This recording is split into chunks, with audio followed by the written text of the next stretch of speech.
What does a mirror remember when it is forced to reflect only the ones who own the house and not the ones who keep it breathing? What does it see when the hands that polish it are forbidden to look back? If this story touches something ancient in your heart, stay with us. Subscribe for more truths buried in time's hush. The house was too still for such a large body.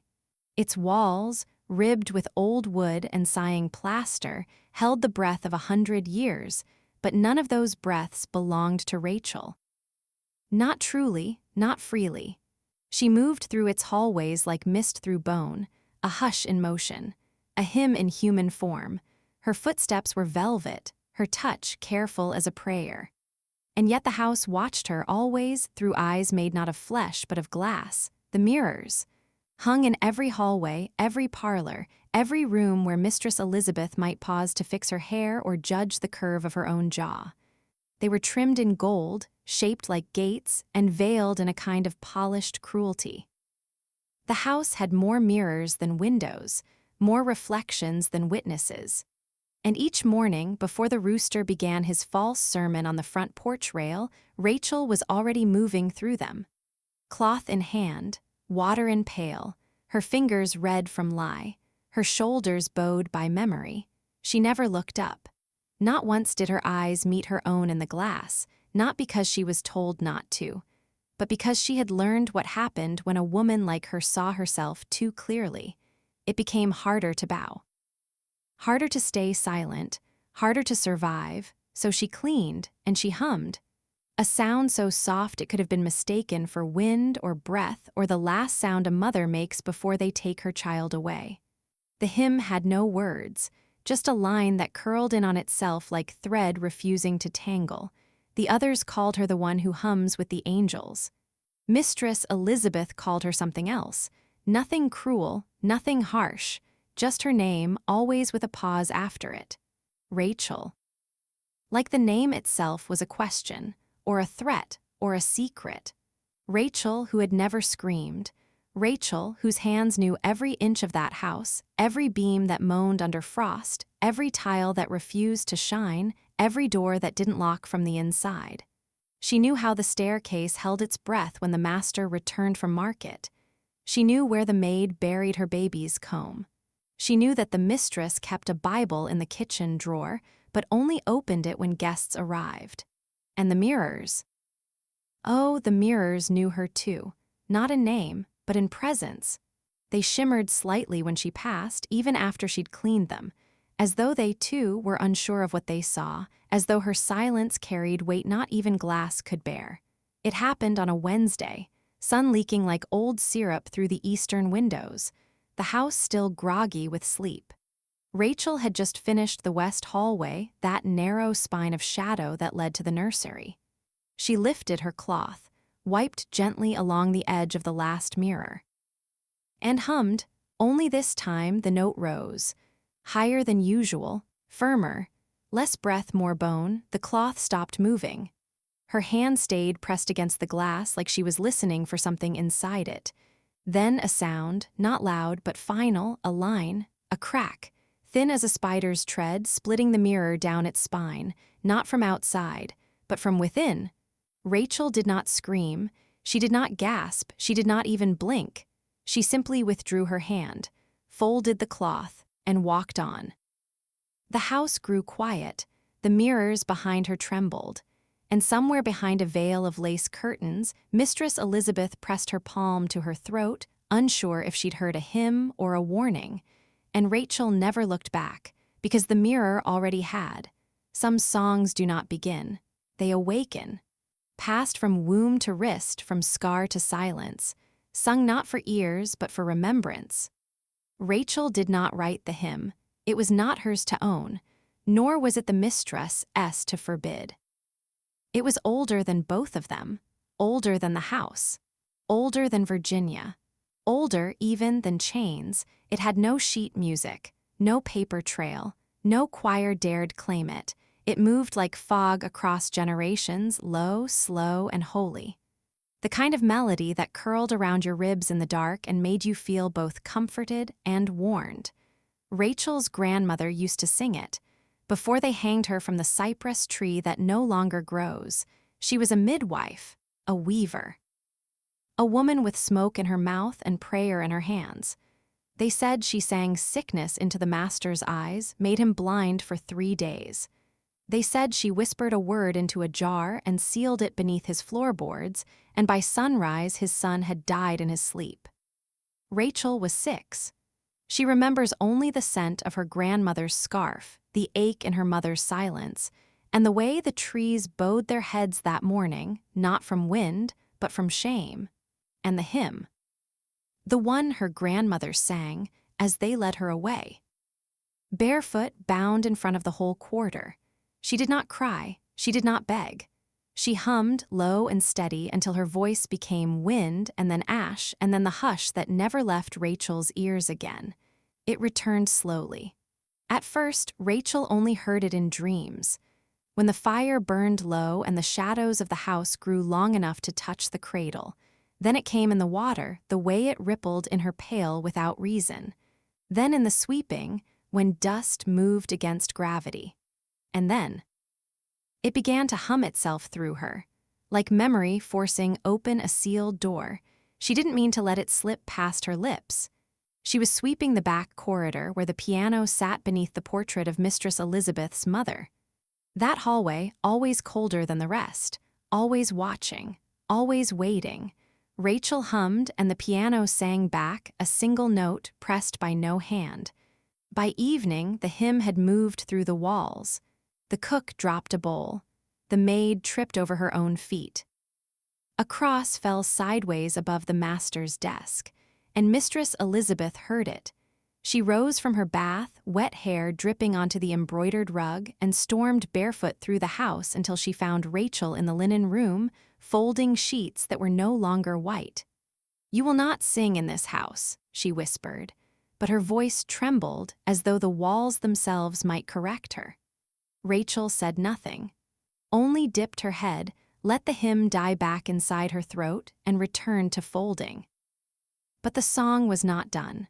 It began to creep from places Rachel had not yet touched: the attic, the nursery walls, the lace canopy above the mistress's bed. And once, in the hour before dawn, Elizabeth woke to find a windless shiver in the curtains and a melody humming from beneath the floor. The servants stopped speaking aloud. Instead, they listened. Even the ones who feared the hymn began to hum it beneath their breath, in sorrow or in secret. It was not just Rachel's voice anymore. It belonged to the house now, but the house could not hold it, and neither could the mirrors. For one of them in the upstairs hall outside the prayer room had begun to fog, even when no one breathed near it. And Rachel's grandmother, they say, was the first to teach a mirror how to weep. Some houses breathe, others remember, but this one had begun to ache. It started with the dust, not the soft kind that gathers with time. This dust was heavy, hungry, ash-colored and aimless. It came down not from the rafters, but from nowhere, settling on windowsills that had just been wiped, rising from rugs that had not been walked upon. Rachel noticed it first. She had dusted the parlor at noon, humming beneath her breath, moving slow and reverent as always, fingers brushing past the hymnals stacked by the hearth, cloth skimming the porcelain Jesus whose eyes no longer looked kind. But by evening the dust had returned. Thicker, grayer, settling like grief upon every polished edge. The mistress blamed the fireplace, but the fire had not been lit that day, so she blamed Rachel, as if her silence summoned storms, as if her breath brought soot. She summoned her in the blue room, the one reserved for guests that never came. The air in it was too clean, too stiff, as though no one dared exhale there. Rachel stood at the door's threshold, cloth still in hand, waiting. Mistress Elizabeth did not speak at first. She circled her. Once. Twice. Then stopped beside the harp and picked a single string, the note bent sideways, as if even sound was uncomfortable here. "Don't bring her into this house," she said, finally. Rachel did not answer, but something in the corners of the room stirred. "Your grandmother," the mistress added, voice sharp and breaking. You bring her here when you hum, I see it, in the mirrors, in the dust, in the way my hair won't hold its curl. Rachel looked at the harp string. It was still vibrating. That night the house grew darker than it should have. Oil lamps flickered low, despite fresh wicks. The firewood hissed without burning. The windows fogged from the inside. Rachel lit the parlor candles as always, steady hand, sacred pace, only to find every mirror in the room already veiled, each one draped in black cloth, not by her. She hadn't touched them. She stood among them like a mourner without a body to grieve. And the dust, it seemed, held its breath too, hovering now, not falling. Waiting. She reached for one veil, just one, fingers brushing the cloth. But before she could pull it aside, the wind blew through the sealed window. Candles trembled. The veil lifted itself just an inch, and Rachel saw not her own reflection, but the back of her own head as though she'd been there before, as though she had never left. And then the cough began. Upstairs, down the hall. Mistress Elizabeth, who'd taken to bed early, began to choke on air too thick to breathe. Rachel did not move, only hummed. Once. A thread of sound, so fine it might have been. E'en mistaken for the house's own bones shifting. The Reverend came the next day, called by the master who had heard the song echo through the chimney, a hymn without mouth but not without message. The Reverend entered with his Bible open and his eyes already closed, whispering Latin that stuck to the curtains like sap. He placed his hand upon Rachel's head. She did not flinch. He commanded the spirit to leave her, and then collapsed. No wound, no smoke, just silence. He awoke hours later in the garden, weeping. The master blamed fever. The mistress blamed mirrors. Rachel said nothing. But that night, as she swept the upper hall, the dust moved away from her broom, not pushed, but fleeing. And behind her, one of the veiled mirrors breathed out, as if relieved, as if forgiven. Some songs do not echo, they possess. They do not wait for lips to sing them. They find their own mouths, their own doors, their own way through the bones of a house. By now, the hymn had no beginning. It no longer came from Rachel alone. It drifted from the attic with no ladder. It rose from the basin before water touched it. It moved through the lace of the mistress's gowns, sewing itself between threads like a secret child. It had become the house's second breath. Rachel no longer needed to hum. The walls had learned the melody. The wind carried its rhythm without her. And still, she moved in silence, wiping, washing, folding, hands like relics, eyes like shut windows. But the song no longer asked for her permission. It stepped where she had not stepped. It turned corners before her feet could. It walked the nursery in the hour before dawn when the air hung heavy and the child refused to wake without weeping. Once, the cook heard it hum from the cellar, even though the door had not been opened in weeks. Once, a servant girl whispered it in her sleep and woke with a line of soot across her lips, as if kissed by ash. And once, the mistress tried to drown it out by playing the pianoforte. Her hands shook, the keys hissed, and the song still found a way, curling beneath the music like roots through floorboards. The more they tried to silence it, the louder it became, and with it came sickness, not of the body but of the air. The rooms grew restless. The lamps sputtered. Time bent. The clocks stopped. One ran backward for an hour, then refused to tick again. Paint peeled on fresh walls. Fresh milk turned in the pitcher before it touched the tongue. The master's hunting rifle rusted overnight, though it had never once known rain. And in the bath, where Mistress Elizabeth once soaked herself in rosewater and silence, a mirror cracked from corner to corner, without sound, without strike. Rachel had been humming in the hallway below. The mistress did not scream. She stood naked, dripping, eyes wide, staring at her reflection split in two. And for a moment, the half of her in the right shard blinked just a moment too late. The next morning, the mistress pulled every hymn book from the shelf and burned them in the hearth. But the fire hummed too. Rachel said nothing. She only sewed, small repairs, hidden things. She stitched lace back into sleeves that tore too easily. Reattached buttons lost in trembled undressing. Knotted thread in patterns that meant nothing or everything, depending on who read them. One evening, the mistress found a white handkerchief folded beneath her pillow. Embroidered with black thread, neat and narrow, that read, "My voice was not yours to steal." She summoned Rachel, but Rachel had already gone to the prayer room. Alone, uncalled, she stood before the veiled mirror, hands folded. The hymn filled the room, not sung, not spoken, simply present. When the mistress arrived, breath shallow and eyes glazed, she found Rachel not humming, not moving, not weeping, only standing. Listening. To something older than both of them. Something that now walked the house barefoot, in no hurry, unbothered by doors or walls or names. And for the first time in her life, Elizabeth felt like a guest in her own home. Not the mistress, just a visitor, in a house that no longer obeyed her voice.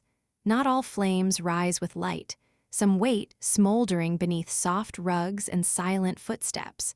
Some fires are not born of spark, but of memory kept too long in the throat. Rachel began to sew with purpose.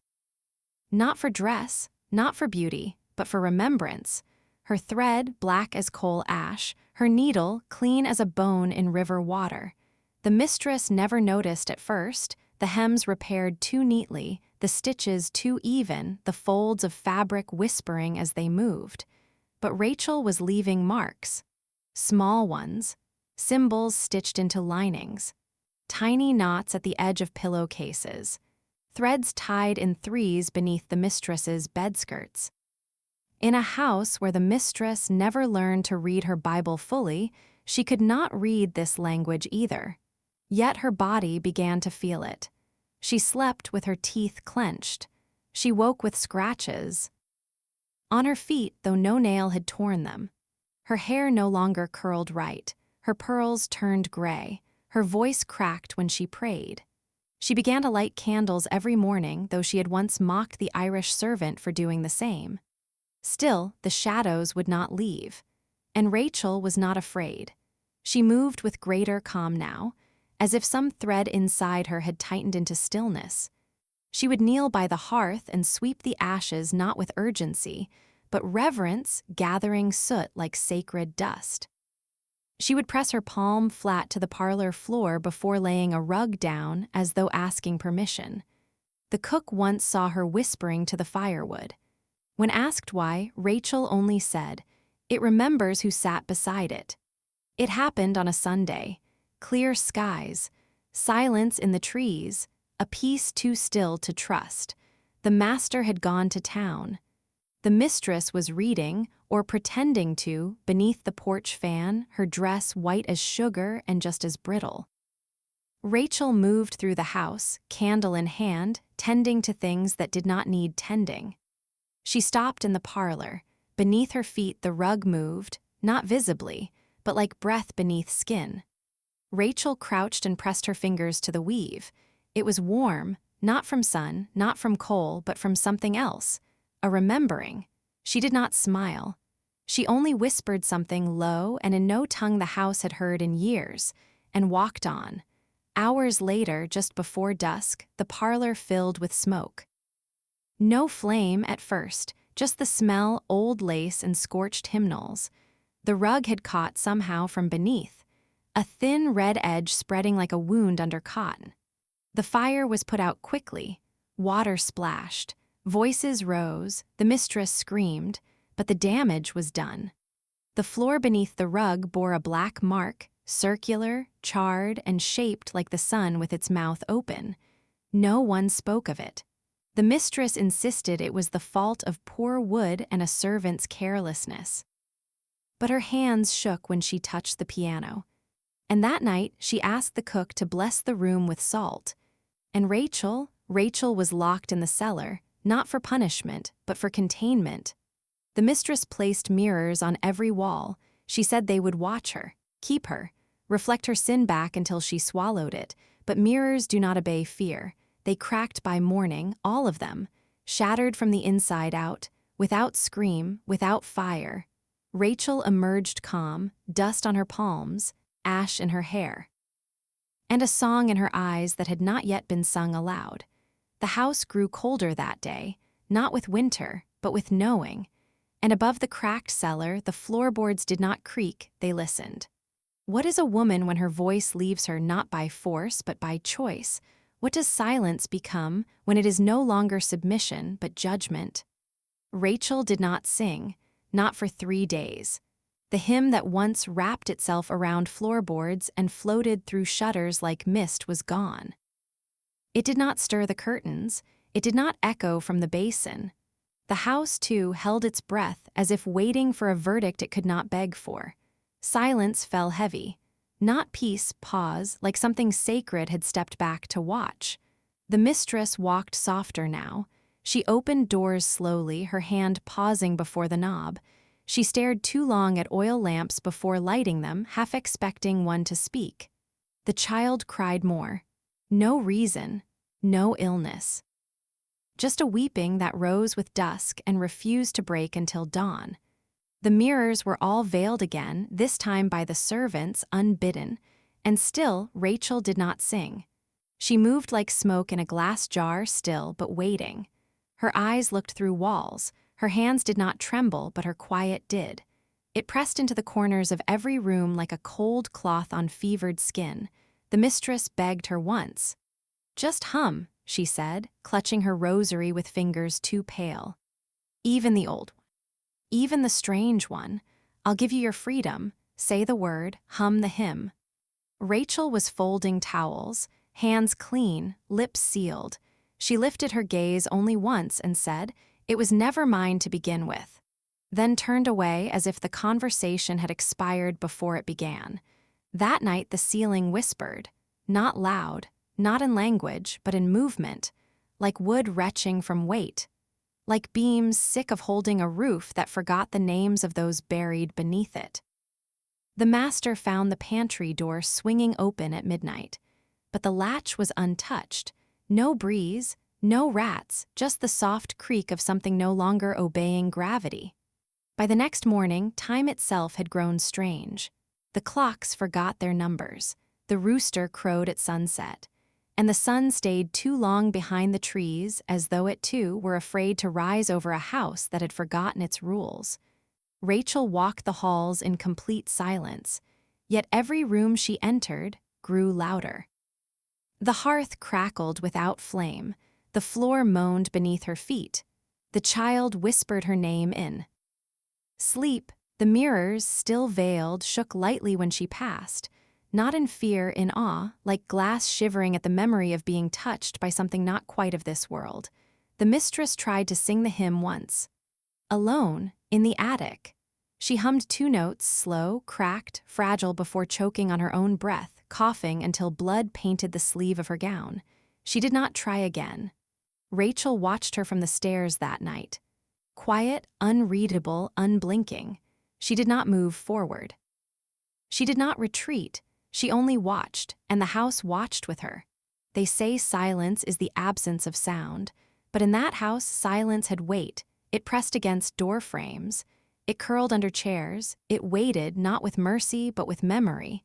And it would not leave Rachel's throat, not yet, not until it had turned into something else, something final, something that could shatter more than mirrors. There comes a moment when a reflection stops obeying, when the glass no longer mimics but remembers. And what stares back is not what the world made of you, but what your silence kept alive. The house was quiet but not still. It paced in unseen ways behind the walls, beneath the rugs, inside the silver doorknobs that grew too cold to touch. A breath was moving through the rooms, not Rachel's, not the mistress's, not even the child S. Something older had awakened. Rachel had not sung since the fire. And yet the hymn still lived not in sound but in presence, in the sway of unlit candles, in the chill that crept down from the eaves, in the way the mirrors, though veiled, began to sweat. It was midnight when the mistress sent for her, a knock on her door but no voice behind it, just a summons carried in the creak of floorboards and the whisper of silk. Rachel rose without hesitation, as if she'd been expecting this moment since her birth. The air tasted of iron, up the stairs, past the nursery. Down the narrow spine of hallway toward the final room, the prayer room, though no prayer had ever been answered there. Only begged, only feared. Rachel entered. The mistress was waiting. Hair down, gown open at the throat, eyes sleepless and rimmed with dread. She stood before the last mirror, the one that had never been veiled because it was said to be blessed, but even blessings decay under the weight of lies. "I saw her," the mistress whispered. Rachel said nothing. "I saw not you, but something with your face. In this mirror," she smiled at me. Still, Rachel did not speak. She stepped forward, slow, reverent, as though walking toward the altar of a god who had never spoken back. The mirror stood tall. Clean, still, its surface rippled once as though breathing. Rachel lifted her hand, not to touch, but to listen. And then she began to hum. The hymn, but not the way it had ever been sung before. It was fuller, lower. A sound that came from her womb, not her throat. A sound not meant for ears, but for recognition, as if calling out to something left behind in the smoke of centuries.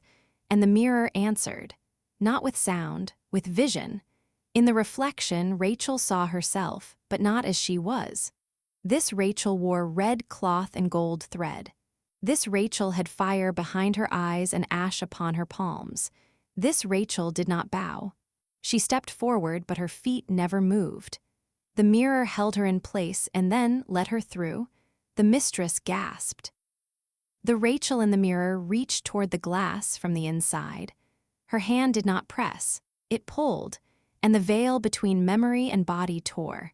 The mistress fell back, clutching her chest, her rosary snapping between her fingers like dry stems. The room thickened, the air swelled, the floor groaned, and the candles went dark without wind. Rachel did not move. She only watched as the glass cracked, not outward but inward, not from force but from release. And then the mistress screamed, not from pain but from recognition, for the woman in the mirror was not Rachel. Not exactly. She was the one who had waited, the one who had hummed through the mouths of every daughter taught not to raise her voice, the one who had threaded vengeance into silence. The mistress bled, a single line across her throat, as clean and quiet as a parting thread, and Rachel closed her eyes. The mirror shattered, and no one saw where the pieces fell.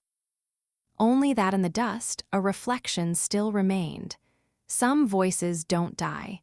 They slip beneath the wood into the dust, into the bone of the house itself. And there they wait. The house was sold 2 months later, left vacant by grief, rumor, and rot. They say the mistress never spoke again, that she lived just long enough to forget the names of the servants, then her own.